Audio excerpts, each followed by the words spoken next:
Barcha yangi tug'ilgan chaqaloqlar 5 ta ommabop tovush orqali muloqot qiladi. Birinchi tovush ne? Bu tovush ochlikni bildiradi.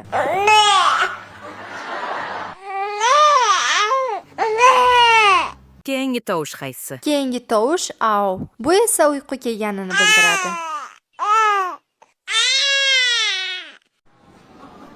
Juda yaxshi. Bola o'zida noqulay holatni his qilganda-chi, qanaqa ovoz chiqaradi? Bu he degan tovush. Keyingi tovush air qornidan bo'lganda chiqaradi.